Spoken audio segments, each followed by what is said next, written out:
моҳи июли соли 1977 ҳазорон нафар барои видо бо донишманди бузург Бобоҷон Ғафуров омада буданд. Дар ин сол риштаи умри тобноктарин чеҳраи илму маърифату дониш ва сиёсат Бобоҷон Ғафуров канда шуд ва дар гузашти нафаре ки созмондиҳандаи бахшҳои гуногуни илм, аз ҷумла шарқшиносии ҷаҳон, таҳқиқгари таърихи бисёр халқҳои Машриқ Замин, ходими давлатӣ ва сиёсатмадори барҷаста буд, талафоти бузург дониста мешуд.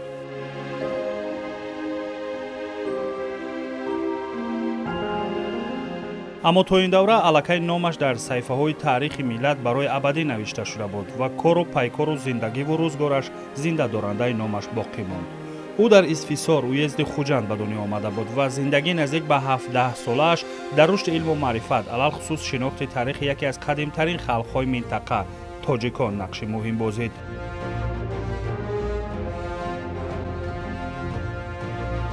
феълан асри 21 аз ба дунё омадани Бобоҷон Ғафуров 115 сол пушти сар гаштааст. Зиндагиам аз он рӯзгору солҳо ба маҷрои куллан дигар равон аст ва ҷаҳонам ҷаҳони куллан дигар шудааст. Талаботу шароиту имкониятҳо барои инсоният нисбат ба қарни 20 ба пуррагӣ дигар аст. Аммо ҳар кор, таҳқиқот, омӯзиш ва поягузорие ки он замон Бобоҷон Ғафуров кард, аз ҳар вақта дида дар ҳоли ҳозир мазмуну мундариҷа ва моҳияту арзиш касб кардааст.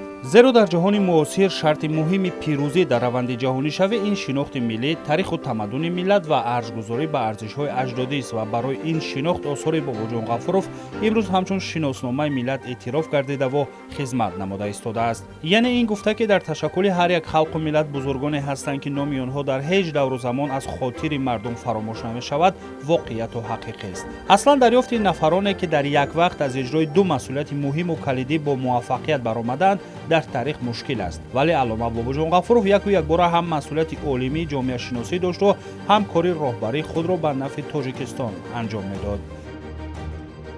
дар давоми солҳои бинид 46956 ҳамчун сарвари сиёсии аввали Тоҷикистон маҳсуб меёфт ва давоми солҳои 1956 то вопаси 1977 ӯ ҳамчун директори институти ховаршиносии академияи фанҳои иттиҳоди шӯравӣ маҳсуб меёфт. дар баробари фаъолияти густурдои домонадори иштирок дар ҳамоишҳои илмӣ ҳеҷ гоҳ ӯ лаҳзае аз омӯзиши фарҳангу тамаддуни тоҷикон даст накашид. иродаи қавӣ, матонату мардонагӣ ва ҳушёриву зиракӣ дар замираш аз овони хурдсоливу ҷавонӣ маскан гирифтаву ташаккул ёфта буд. давраи ҷавонии Бобоҷон Ғафуров дар ҳоле мегузашт ки ҷараёнҳои сиёсии иртиҷоӣ вуҷуд доштани халқи тоҷикро инкор мекарданд. дар ин раванд бояд дар афкори ҷомеа исбот мегардид ки халқи тоҷик бо меҳнати шоёнаш дар тамаддун аз даврҳои қадим маълуму машҳуранд ва дар ҳамин марҳилаи ҳасос Бобоҷон Ғафуров фаъолияти илмии эҷодии худро оғоз намуд. солҳои 30 бо солҳои 20 буд Бобоҷон Ғафуров яке аз мухбирони фаъоли Тоҷикистон буданд. ба имзоҳои мустаъор бобоҷони исфисорӣ мегуфтанд, ба қаламфур маводҳо менавиштанд ва маводҳои бисёриш танқидӣ буд. барои ҳамин имзоҳошон мустаъор буд. ҳамон солҳо барои журналистҳо, барои мухбиро хеле хатарнок буд, лекин вай одам ҳам ҷавон буданд, ҳам ҷасур буданд, ҳам далер буданд, натарсида ҳамн чӣ хел камбудиҳо бошад ошкор карда менавиштанд. соли 1947 китоби ӯ таърихи мухтасари халқи тоҷик бо забони тоҷикӣ нашр гардид ки ба ин васила яке аз орзуҳои деринаи академик ҷомаи амал пӯшид. ин на танҳо амалишавии орзуҳо буд, балки аввалин асари таҳқиқотӣ оид ба таърихи яке аз халқҳои қадимтарини олам тоҷикон гардид. бештар аз ин асари мазкур таърихи на танҳо тоҷикони ҷумҳурӣ, балки тоҷикони тамоми дунёро фарогир буд ва ин асари ҷанббастӣ ба таърихнигории бунёдии халқҳои Осиёи марказӣ ибтидо гузошт. ҳолдонҳо мегӯянд ки ҳадафи асосии Бобоҷон Ғафуров аз чопи ин асар ва дигар китобҳояш ба оламиён исбот намудани он буд ки тоҷикон қадимтарин сокинон ва соҳибони ҳақиқии ин марзубун буданду ҳастанд. аслан дар он замон даст задан ба чунин таҳқиқоту офаридани чунин асар кори содаву осон набуд, зеро ғояи интернационализми сохта фарогири тамоми низоми мавҷуда буд ва ҳама гуна кӯшишҳои шинохти миллӣ саркӯб мегардид. вале матонату далерӣ ва иродаи қавии олими шинохтаи тоҷик буд ки на танҳо ин асар чоп шуд, балки баъдан ба забони русӣ низ тарҷума шудаву 3 маротибаи дигар дар шаҳри Москав аз чоп баромад. таърихи мухтасари халқи тоҷик барои таҳқиқоти минбаъда ва ба вуҷуд омадани таърихи бисёрҷилдаи халқи тоҷик замина гузошт. ин аввалин консепсияи минбаъда омӯзиши таъриху تمدن و فرهنگ خلق تاجیک محسوب می‌یابد. این اثر دوام سالهای 1952 1949 1952 1955 به زبان روسی برگردان و روی چاپ را می‌بیند که من بعد از جانب عالمان بسیار تقریض‌های مثبت داده می شود و محض با همین تالیف تاریخ مختصر خلق تاجیک به زبان روسی سال 1952 باباجان غفوروف عنوان بلند علمی دکتر علم‌های تاریخ داده می شود. تجربه راهبری اکادمیک باباجان غفوروف سال 1946 در سالهای نه آنقدر ساده و آسان آغاز گردید، ولی فعالیت باثمر و کاردانیش بر رشد جمهوری و گسترش فعالیت ساحه‌های گوناگون خلق باعث گردید. محض با تشبث و راهبری او مؤسسه‌های بزرگ علمی و فرهنگی در تاجیکستان به کار شروع نمودند. از جمله افتتاح دانشگاه دولتی تاجیکستان، اکادمی علم‌های جمهوری سال 1951، دانشگاه پلی‌تکنیکی تاجیکستان در سال 1956 نتیجه فعالیت باثمر و توجه دائمی باباجان غفوروف به علم و معرفت دانسته می شود. خصوصا در ادامه 5 سال بعد جنگی تطبیق نمودن سیاست موفقانه مهاجرت داخلی بر رشد بخش‌های خواجگی خلق در جمهوری باعث گردیده در همین برابر ساحه صنعت نیز با راهبری اکادمیک به دستاوردهای نو نائل گردید. بنیاد گردیدن کارخانه کارکرد پخته اویالی و نویه جبور رسولوف، کمبینات کارکرد معدنی تکاب، заводи зарфҳои шишагии Хуҷанд, фабрикаи кешбофии Душанбе, заводи механикии Кони Бодом, комбинати маводи сохтмонии Вахш дар он давра ба рушди Тоҷикистон ва пешқадам гардидани соҳаи саноат мусоидат намуд. دانشگاه دولتی تاجیکستان تأسیس یافت. اکادمی علم‌های تاجیکستان سال 1951، دانشکده پلی‌تکنیکی تاجیکستان سال 1956 برای خدمت‌های بزرگی باباجان غفوروف در رشد اقتصادیات این فرهنگ باباجان غفوروف 6 مراتبه با مکافات عالی همان دوره اتحاد شوروی اردن لنین سرفراز شدند. ثانی‌تر خدمت‌های آن کس در انستیتوت شرق شناسی با اردن انقلابی اکتبر، بیرق سرخ مهنت و دیگر مکافات سرفراز شدند. ما باید روزگار این مرد بزرگ را آموزیم و برای نسل نورس، جوانان و برای تمام مردم این یک نمونه عبرت باشد. از آنکه در برابر پیشبرد سیاست از کارهای علمی و تحقیقاتی در کنار نبود، باباجان غفوروف را پس از 10 سال فعالیت باثمر در وظیفه راهبر جمهوری سال 1956 دیرکتور انستیتوت شرق شناسی اکادمی علم‌های اتحاد شوروی تعیین نمودند. سر از همین دوره مرحله کاملا نو در حیات اکادمیک جهت رسیدن به دستاوردهای نو علمی فرا رسید. او انستیتوت شرق شناسی را به یکی از مرکزهای بزرگ تحقیقاتی تاریخ و تمدن مشرق زمین تبدیل داد و بیشتر از این در بسیاری از جمهوری‌های اتحادیه شوروی از جمله در تاجیکستان انستیتوت شرق شناسی تأسیس داده شد.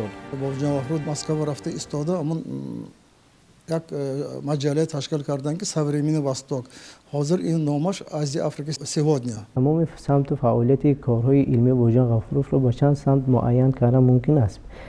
بیشک یکمش اینکه در برابر فعالیت ایدئولوژی داشتن او ترغیبگری حقوق و آزادی انسان و شهروند و زنان محسوب می‌یافت. دیگر فعالیت پرثمری باباجان غفوروف برای آموزش حیات و فعالیت تاریخ و تمدن تاجیکان سهم شایسته دارد. این است که سال 1922 او با همراهی پروخوروف یک اثر آفرید که با نام تاریخ حرکت ملی و آزادی‌خواهی شرق من بعد برای حقوق و آزادی ها خدمت می‌کند.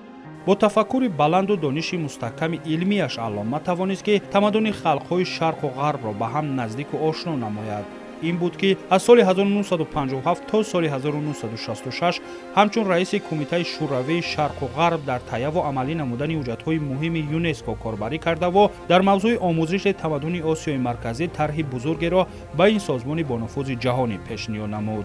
باباجان غفوروف در پایداری صلح در سیاره نیز سهم ارزنده گذاشته است و چنین خدمت‌هایش را به اینوبت گرفته با مدال طلایی شورای عمومی جهانی صلح و جایزه بین‌المللی به نام جواهرلال نیرو سرفراز گردانیده شده است.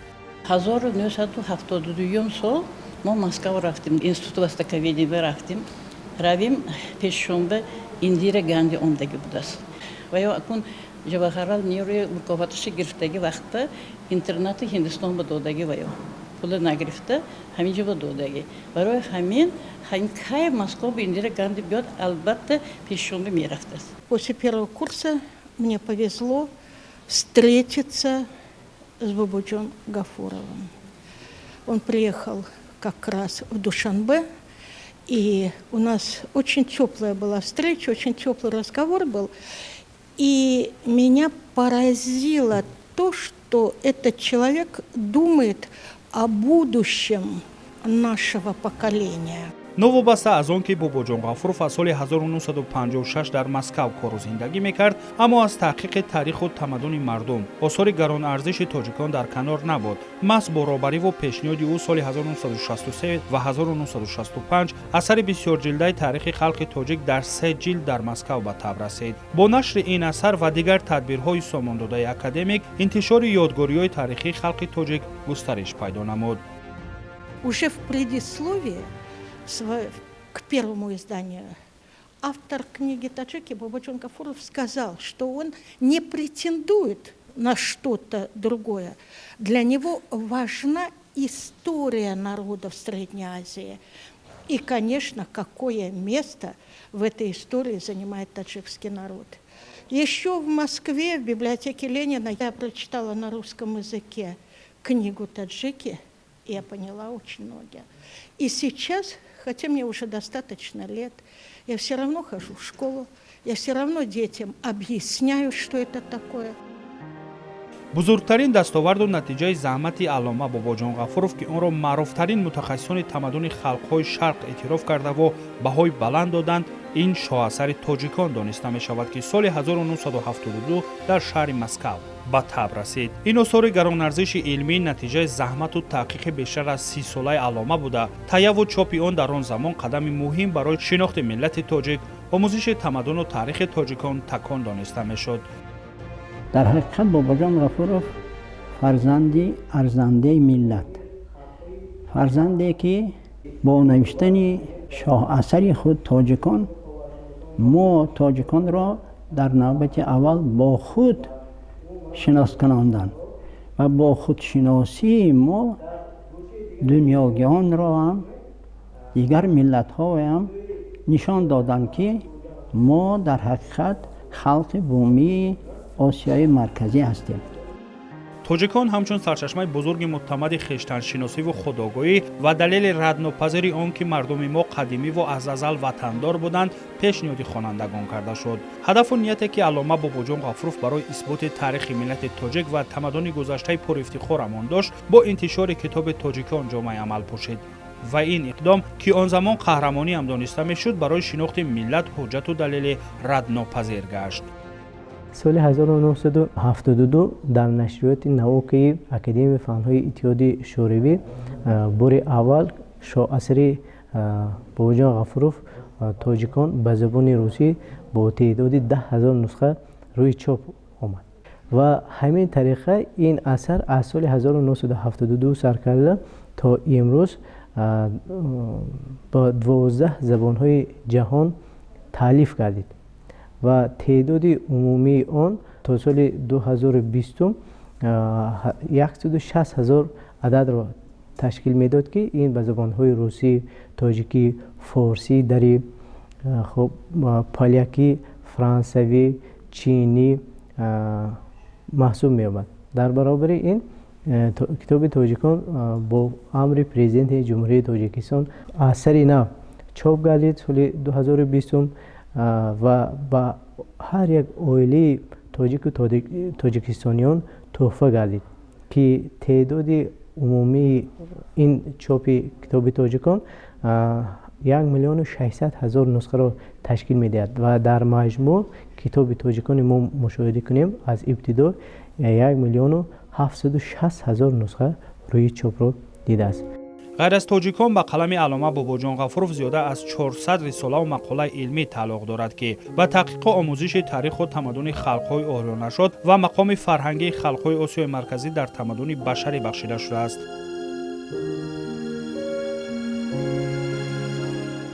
شهرت جهانی داشت. بزرگترین شخصیت‌های عالم دانش، ملکه و استعداد و آفریده‌هایش را اعتراف می‌کردند و آثار ایجاد کرده‌اش را بی‌بها و گران‌ارزش می‌دانستند. 68 سال عمرش در تاریخ ملت برای خودشناسی و آبادانی، دانستن تاریخ و تمدن مضمون مندرجه نو باز کرد.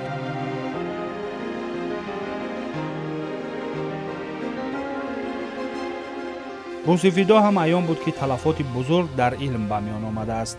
اما پیگیر اقدام و مکتبی ها هزاران هزار نفر دیگرند و سهم بزرگش در رشد علم، خصوصا علم تاریخ شناسی، ابدی باقی است.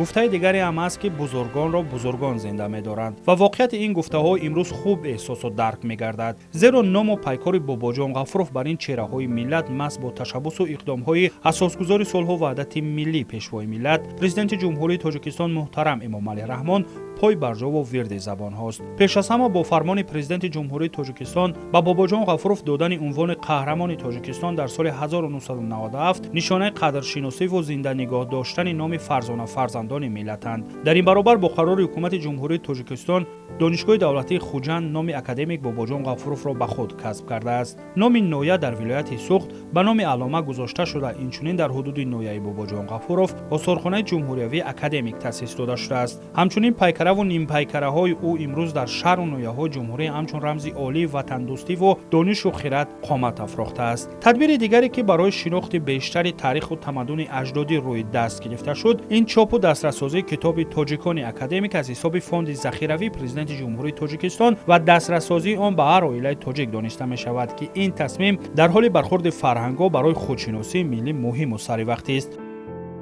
در سال 2020 که سرور مملکتمان محترم امام علی رحمان کتاب علامه باباجان غفورov را با مقدار 1,600,000 با چاپی صفتی بلند چاپ کننده و هر یک خانواده تاجیکان هدیه کردنشان، این هدایت پرزیدنتمان ما را وظیفه دار میکند که عاید تاریخ ملت خود، عاید میراث گذاشته نیاگان خود و در آینده همچون نماینده آریایی نژاد بودنمان یک خصلت و رفتار و گفتارمان به همان موافق کرده برای آبادی وطن حصه‌گذاری کردنمان در کار.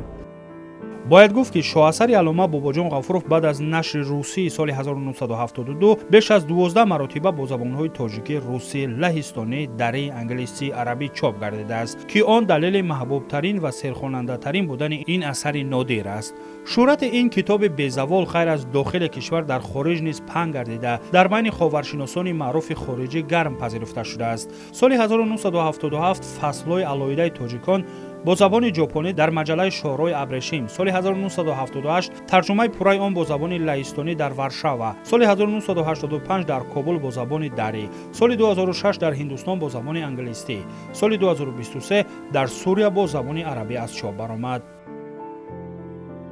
در شرایط امروزه روی آوردن به تاریخ ملت این ضرورت امروزه تاریخی است، چون که در شرایط جهانی شوی، در شرایطی که کوشش میکنند در جهان که هر قدر تاریخ را بیشتر معرفی کنند، هر قدر ریشه های ملی خود چقورتر برند، در چنین شرایط ما شکرانه تقدیر و تاریخ اونقدر ارزش های داریم که با ارزش یگان ملت و دولت دیگر احتیاج نداریم و فقط برای ما خودشناسی، چون که تاریخ خود محک خودشناسی ملی است و به سبب نیست که یکی از عامل های مهمترین خودشناسی ملی این تاریخ تاجیکان علامه غفورov که تجلیل 115 سالگی اون کس قید کرده می شود. امروز در تمام سراسر تاجیکستان و بیرون از آن در عالم شرق شناسی اون کس معلوم مشهورند و بار دیگر روی آوردن با این با اقدام سرور ملت پرزیدنت محترم ما که در واقع اقدام سری وقتی بود برای آن که هر که بیشتر تاجیکان و دیگر نمایندگانی که در تاجیکستان امروز عمر به سر میبرند با این تحقیقات بزرگ شناسایی داشته باشند، به سبب نبود که با اقدام پیشوای ملت به هر یک خاندان رسیدن این کتاب شرط و ضرور شماریده شد و امروز تمام قشرهای همون اهالی تاجیکستان توجه خاصه با ظاهر کردند. دوباره و سه باره این را از خود میکنند، چون که در واقع این آینه خودشناسی ملت هست.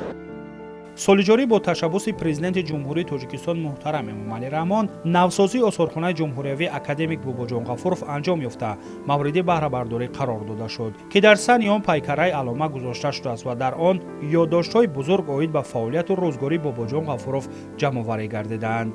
من همچون کاتب علمی آثارخانه با مهلت 1 ماه با سفر کاری در شهرهای مسکو و سنت پترزبورگ بودم و در بایگانی های این شهرها در مؤسسه های علمی مواد، حجت ها، عکس ها را آید به باباجان غفورov جمع آوردیم، چون که باباجان غفورov مهلت 21 سال همچون سروری پژوهشگاه خاورشناسی اکادمی علم های اتحاد شوروی در مسکو کار و فعالیت بردند و در بایگانی های شهر مسکو، سنت پترزبورگ بسیار موادهای نادر محفوظند که همین این موادها را ما دسترس کردیم و امروز این موادها در آثارخانه گذاشته شدند. همچنین این سال به خاطر تجلیل سزاوار 115 سالگی علامه باباجان غفورov در تاجیکستان اولین مرتبه آزمون جمهوریوی تاجیکان آیینه تاریخ ملت برگزار گردید که در این تدبیر هزاران نفر اشتراک کرده و دانش و ملکه خود را نشان دادند. در دور اولی آزمون مذکور از سراسر کشور 140787 نفر اشتراک کرده و میان هم رقابت کردند. این تصمیم برای بلند برداشتن هویت ملی و درک و فهمیدن نقش گذشتگان خویش در تمدن بشری قدم مهم دانسته می شود. زیرا با این وسیله مردم بیشتر و بیشتر به مطالعه کتاب تاجیکان که مخزن بوی تاریخی است و دیگر آثار وابسته به تاریخ و تمدن خلق تاجیک رو آوردند. یعنی با گذشت سالها نیز ماهیت و مضمون و محتوای آثار و آفریده‌های باباجان غفورov نه تنها کم نگشتند بلکه مندرجه بیشتر را کسب کردند، زیرا همگی آن در اساس تحقیقات‌های علمی درک همه‌جانبه وضع و مسئله و نگاه و اندیشه‌های سازنده و دوربینانه آماده گشته و تالیف شدند.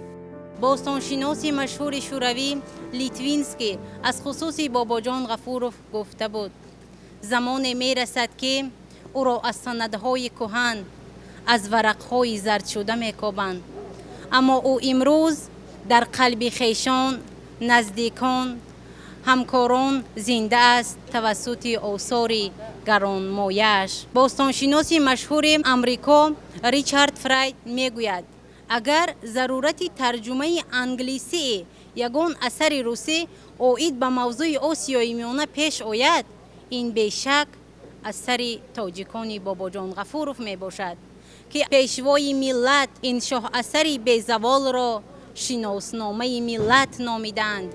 این کتاب آثار ننگ و جرأت علامه است. گشت اثبات از همه خنجر رساتر خامه است. خودشناسی های ما از این اثر پیدا شود، بهر ملت این اثر بیشک شهادت نامه است.